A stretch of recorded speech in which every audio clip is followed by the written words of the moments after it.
Hi, my name is Sasha. Welcome back to my channel, Sash Reads, and this are all the physical books on my Australian Readathon TBR.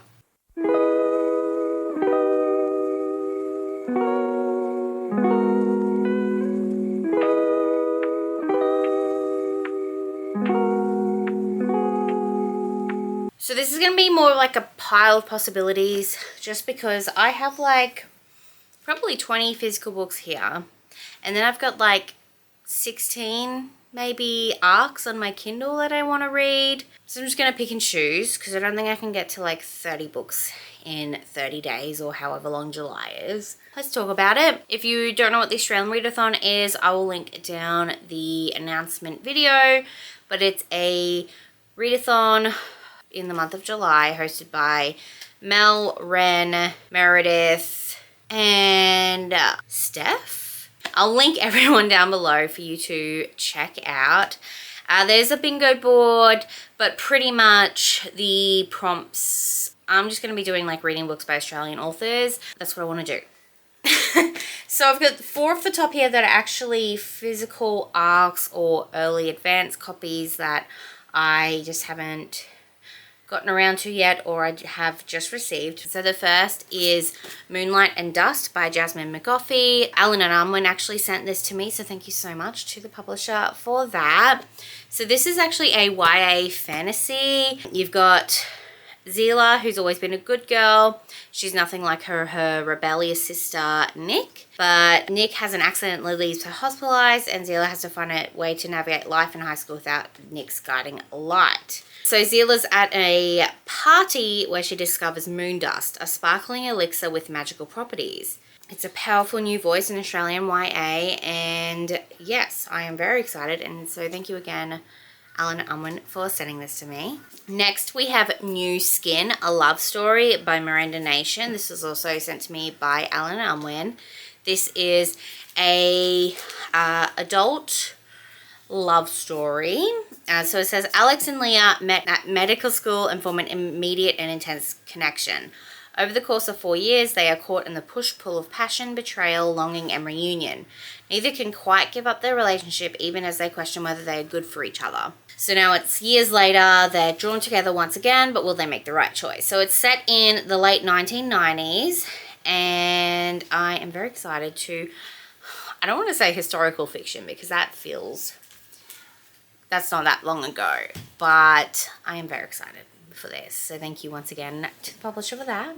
Next, this book has already been released for over a year now, almost a year now, and that is The Queen Thief by Madeline Tavou. She is a chunk. Look at that. This is a adult fantasy with romance sprinkled into it, but it's the conclusion to the Soul Thief trilogy.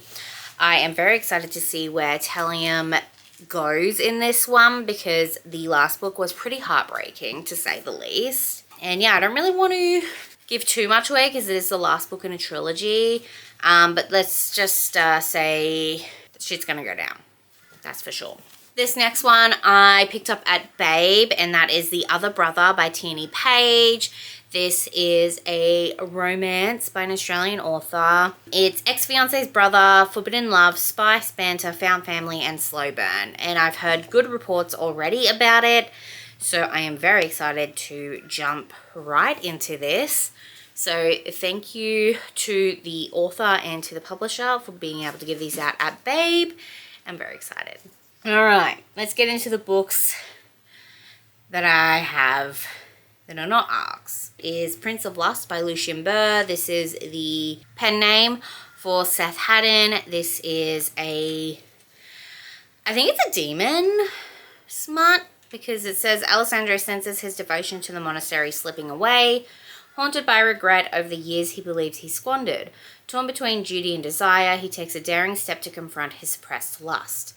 Seeking a solution, he summons a supernatural being to assist him. But can he withstand the shame of abandoning his position and his faith to satiate his long-neglected desires? So it's super short, like just over 50 pages, so I'll be able to pump that one out pretty fast. Pretty quickly. Next we have a book. I am over halfway, and I started this back January, February, and I just haven't finished it yet, but that is C.G. Drew's Don't Let the Forest In. I have been enjoying it. It's very like mystical. It's set at a school and the forest is alive and things keep happening, and we're not quite sure if it's like in the main character's head or if it's actually happening, and I'm loving it. And so hopefully I'll finish it this month. This next book it's on my 25 to read in 2025.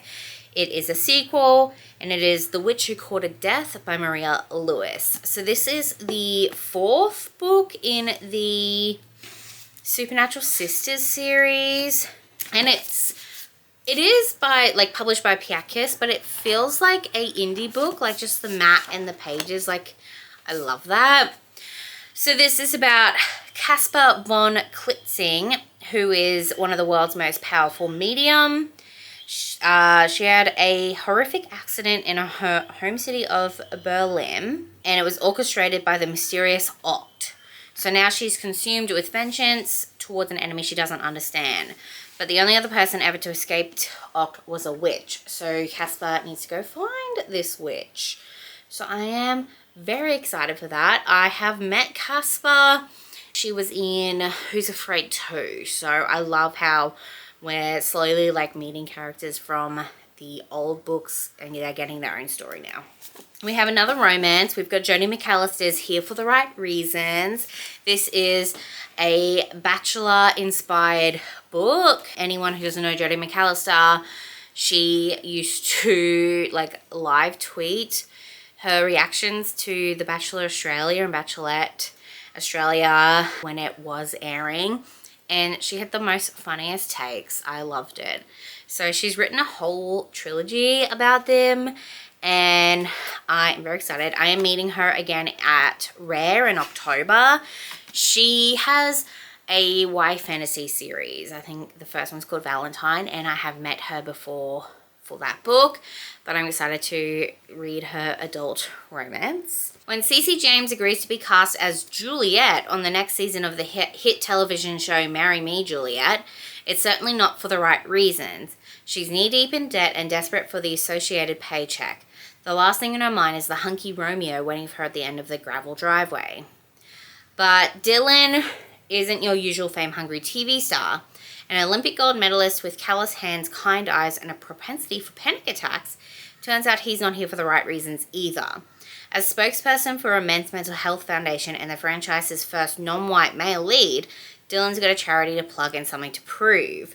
That sounds so good. I'm very excited for this. Next, we have one of my most anticipated reads because I read the first one earlier this year. One of my favorite books of the year, I'm calling it right now, and that is book 2 in the Golden Court series, A Sky of Emerald Stars by A.K. Mulford. This is Wolf Shifters. You've got like a Lost Princess, you've got Magical Kingdom, and I'm here for it. This one is about the Royal Guard Sadie. I believe somebody get kidnapped, and Sadie has volunteered herself along with 2 other people to go and find the kidnapped person. And I just love the talk of like gender and sexuality in this fantasy series, and I'm very excited for it. Next we have Immortal Dark by Jagera. I'm not quite sure how to say that name, I'm so sorry. But this is a vampire book. I'm very excited. You've got orphaned heiress Kidan Adane grew up far from the hidden society she was born into, where human bloodlines gain power through vampire companionship. When her sister June disappears, Kidan is convinced a vampire stole her, the very vampire bound to their family, the cruel yet captivating Susanzios Sagard. To find her sister, Kidan must infiltrate the elite Uxley University and survive living with Susanzios, even as he does everything he can to drive her away. So it looks like another school setting. I'm very excited. I love the foiling on this, and I'm very excited to actually finally get to this book. Another very exciting book on my sequels TBR this year is Never a Hero by Vanessa Len. The 3rd book comes out in August, so now's the perfect time for me to read this one. The first book, Only a Monster. Sorry about that. My battery died, but I was able to change it. So the first one was about Joan, who is a monster, and how she falls in love with Nick, who is a monster hunter. And I had a lot of fun with it, so I'm very excited to continue on with this series. This next one is going to be more of a, I don't know what to call it, but you know when you just like a comfort read. I haven't read this particular edition yet, but it is The Silver Brumby by Aline Mitchell. The lovely Erin sent this to me for my birthday a couple years ago, and I was overjoyed when I found it because I read The Silver Brumby growing up and I just kept going back to it. It was so much fun. It had 4 stories in it. This one's got 4 stories in it as well, but it's like commemorates the centenary of the author's birth, and I don't think it's got the same 4 stories as the one that I had when I was growing up. So it's got the Silver Brumby, Silver Brumby's daughter, Silver Brumbies of the South, and Silver Brumby Kingdom. So these are all the classic tales of Thowra, who is the magnificent,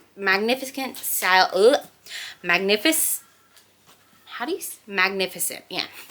So it's about Thowra, who is the magnificent silver stallion. He's a king of the Brumbies. I am going to have so much fun reading this and getting back into this world. Yeah, I think I'm just going to probably fall back in love with being a horse girl again. That is for sure. Another sequel on my sequels TBR is The Gilded Cage by Lynette Noni. This is a sequel to The Prison Healer, which was very popular when it came out. So this is following Kiva, who was a prison healer, and I think she kind of falls in love with the Prince of the Realm when he's visiting the prison. I don't know. I think there's like some royal relationship happening in this, and there's lots of secrets, and I remember having a lot of fun with the first book, so I'm very excited to continue on with this series. And then last but not least, for physical books, we've got A Pack for Winter by Eliana Lee.